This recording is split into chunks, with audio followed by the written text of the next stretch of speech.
신경 고백하심으로 새벽기도에 시작하도록 하겠습니다. 전능하사 천지를 만드신 하나님 아버지를 내가 믿사오며 그 외아들 우리 주 예수 그리스도를 믿사오니 이는 성령으로 잉태하사 동정녀 마리아에게 나시고 본디오 빌라도에게 고난을 받으사 십자가에 못 박혀 죽으시고 장사한 지 사흘 만에 죽은 자 가운데서 다시 살아나시며 하늘에 오르사 전능하신 하나님 우편에 앉아 계시다가 저리로서 산 자와 죽은 자를 심판하러 오시리라. 성령을 믿사오며 거룩한 공회와 성도가 서로 교통하는 것과 죄를 사하여 주시는 것과 몸이 다시 사는 것과 영원히 사는 것을 믿사옵나이다. 아멘. 찬송가 488장 찬양하겠습니다. 488장입니다.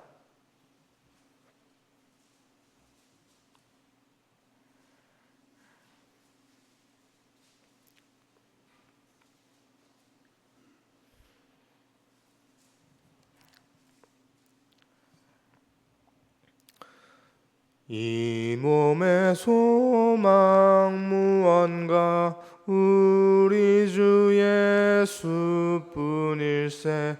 우리 주 예수밖에는 믿으리 아주 없도다. 주 나의 반석이시니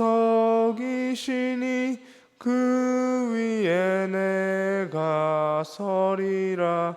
그 위에 내가 서리라.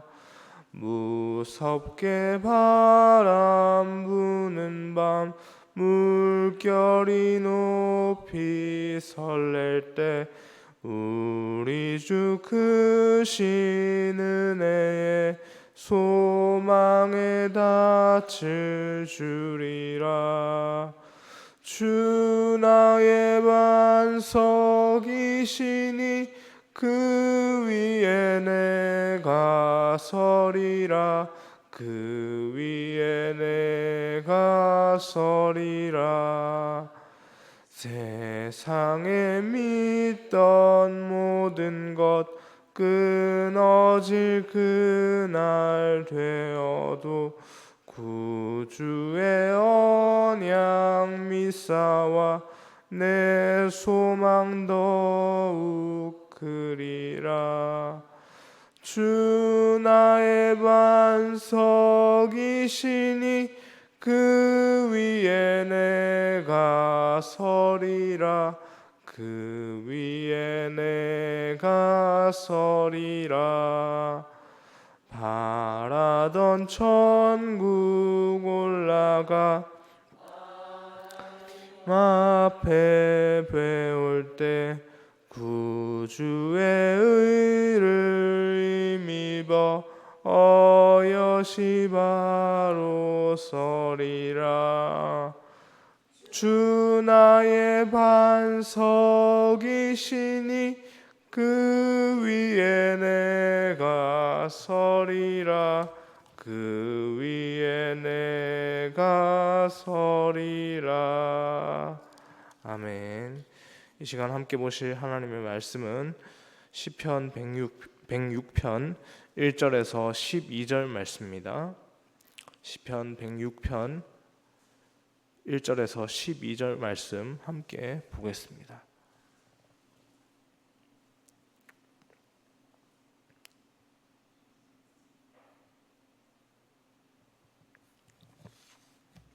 (106편) 1절에서 12절 말씀, 제가 먼저 1절 읽겠습니다.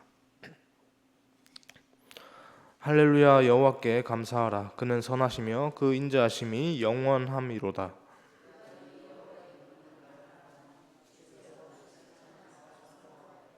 정의를 지키는 자들과 항상 공의를 행하는 자는 복이 있도다.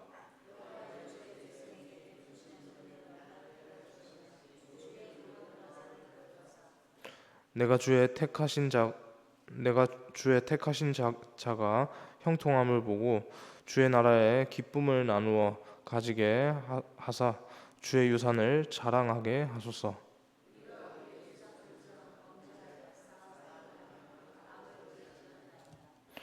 우리의 조상들이 애굽에 있을 때 주의 기이한 일들을 깨닫지 못하여 주의 크신 인자를 기억하지 아니하고 바다 곧 홍해에서 거역하였나이다.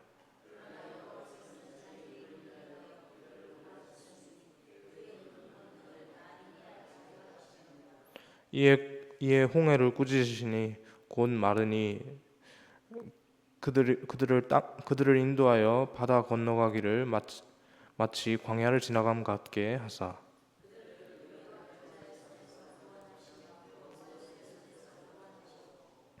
그들의 대적들은 물로 덮으심에 그들 중에서 하나도 살아남지 못하였도다. 이에 그들이 말씀을 믿고 그를 찬양하는 노래를 불렀도다. 아멘.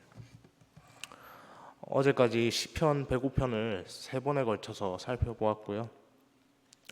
오늘과 내일 이어지는 시편 106편을 보면서 은혜를 나누고자 합니다.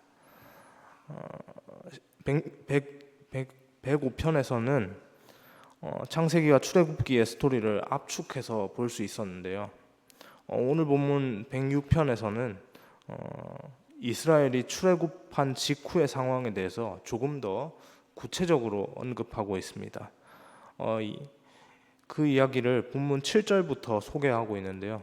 이것에 대한 이야기를 하기 전에 7절부터 등장하는 이야기를 하기 전에 먼저 1절에서 시편 기자는 이스라엘 백성들을 향해서 여호와를 찬양하라고 그렇게 여호와께 감사하라고 외칩니다. 그가 이렇게 생각하는 이유는 하나님은 선하시고 그 인자하심이 영원하시기 때문이다라고 그렇게 밝히고 있는데요. 이렇게 하나님의 선하심과 인자하심을 찬양하는 것은 이스라엘의 죄악과 관련이 있습니다. 하나님께서는 이스라엘이 하나님을 경외할 때는 물론이고 범죄할 때도 여전히 변함없이 은혜를 베푸시기 때문입니다. 이스라엘이 경외하거나 범죄하고 하나님을 경외하거나 범죄하는 이스라엘의 어떤 상황에 따라서 하나님께서 그래 너희가 나를 경외하니까 내가 이렇게 너에게 은혜를 내려줄게. 너희가 나를 떠났어. 그러면 내가 은혜를 너에게 줄 수 없어. 주지 않을 거야라고 그렇게 그 여부에 따라서 은혜를 베풀거나 은혜를 거두어가는 그런 것들이 정해지지 않기 때문입니다. 하나님께서는 정의를 지키며 공의를 지키는 자들의 입술을 통해서 당신의 권능이 만천하에 드러나도록 하십니다. 그들이 그렇게 하나님을 찬양하는 것이죠. 시편 기자는 이들을 향해서 정의를 행하며 정의를 지키며 공의를 행하는 자들을 향해서 복이 있다라고 그렇게 말을 하고 있는데요. 그런데 정작 우리의 모습에는 그 복을 받아 누릴 자격이 없다고 합니다.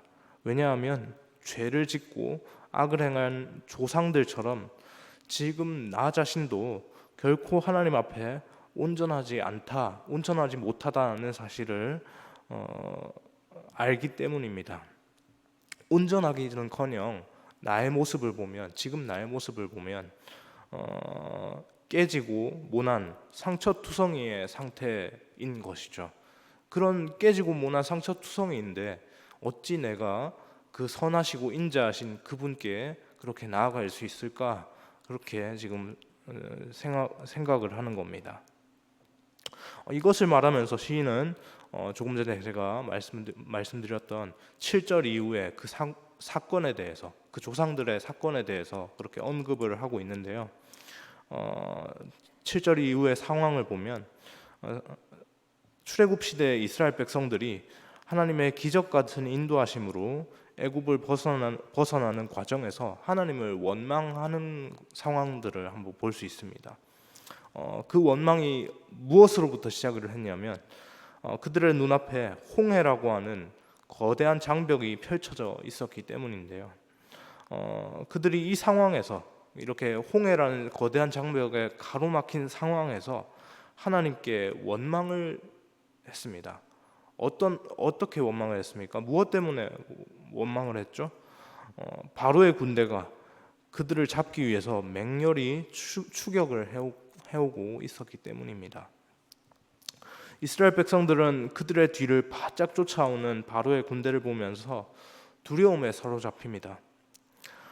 우리를 애굽 땅에서 내버려 두었으면 힘들지만 노예로서 그렇게 그 땅에서 좀 힘들게 지낼지언정 그래도 살아갈 텐데 왜 이곳까지, 이 황량한 벌판 이곳까지 우리를 끌고 와서 우리가 꼼짝없이 저들의 손에 죽게 되는가라는 그런 식으로 말이죠. 그 두려움이 모세를 향하였고 더 나아가서 출애굽을 주권적으로 인도하신 하나님께 대한 원망으로, 그렇게 두려움이 원망으로 변모되어서 그렇게 나타나기 시작합니다. 그러나 하나님이 어떤 분이십니까? 하나님은 모세에게 당신께서 하실 일을 잠잠히 바라보라, 그렇게 말씀하십니다. 그리고 홍해 물을 갈라서 이스라엘을 건너게 하실 뿐만 아니라 이스라엘을 맹렬히 추격하던 바로의 군대는 모조리 진멸하셨습니다. 왜 하나님께서 이 일을 그들 가운데 행하셨을까요? 왜 행하셨습니까? 근본적으로는 하나님의 이름 때문에 그 일을 행하셨습니다. 이스라엘이 하나님께로부터 보호받을 자격이 있어서가 결코 아니었죠. 하나님께서 아브라함을 택하시고 부르셔서 당신의 이름으로 그와 언약을 맺으셨기 때문에, 약속을 신실하게 이루시는 여호와이시기 때문에 그 약속을 따라서 이스라엘을 인도하시고 구원하신 것입니다. 그러므로 감사와 찬양의 이유는 신실하신 하나님, 이 사실로 우리에게 충분한 것이죠. 우리에게서는 구원의 은혜를 마땅히 받아 누릴 자격이나 이유를 조금도 찾아볼 수 없습니다. 전적으로 구원은 그것을 베푸신 하나님의 신실하심 때문입니다. 그래서 우리는 우리의 목소리를 다하여서 우리가 결코 우리의 상태로는 바랄 수 없는 그 구원의 은혜를 베풀어 주신 주님의 이름을 높여 찬양해야 하는 것이죠. 딴 길로 가지 말고 언제나 하나님만을 바라보고 따라가야 합니다. 물론 수많은 유혹이 우리 삶에 펼쳐져 있습니다. 그 유혹이 우리에게 너무나도 매력적으로 다가옵니다.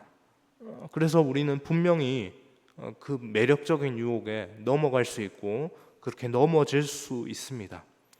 그럴지라도 그렇게 유혹에 넘어가고 넘어질지라도 중요한 것은요, 넘어진 가운데서도, 그 유혹에 넘어간 가운데서도 하나님을 바라보는 그 믿음의 시선이 중요합니다. 하나님께서 당신의 이름을 위하여 크신 권능으로 택한 백성을 보호하시고 이끄시기 때문입니다. 말씀을 정리하겠습니다. 우리 각자가 처한 현실 가운데 최악의 순간이라고, 정말 답이 없는 상황이라고 여겨지는 시간이 있습니까? 혹시 지금 이 순간이 그 시간은 아닙니까? 그 시간을 정통으로 맞아서 그렇게 보내고 계시지는 않습니까? 그때가 바로 하나님의 선하심과 인자하심을 찬양할 때입니다. 최적의 타이밍입니다. 하나님께서는 신실하게 우리와 함께 하시고 우리를 지키십니다. 그렇게 하시기로 당신의 거룩하신 이름, 하나님의 거룩하신 그 이름을 거셨기 때문입니다. 여러분, 오늘 찬양으로 고백했던 것처럼 우리에게는 아무런 소망이 없습니다. 그러나 하나님께서는 소망 없는 우리를 택하시고 부르셔서 지키시고 보호해 주십니다. 그렇게 하시기로 하나님의 거룩하신 이름을 내거셨기 때문입니다.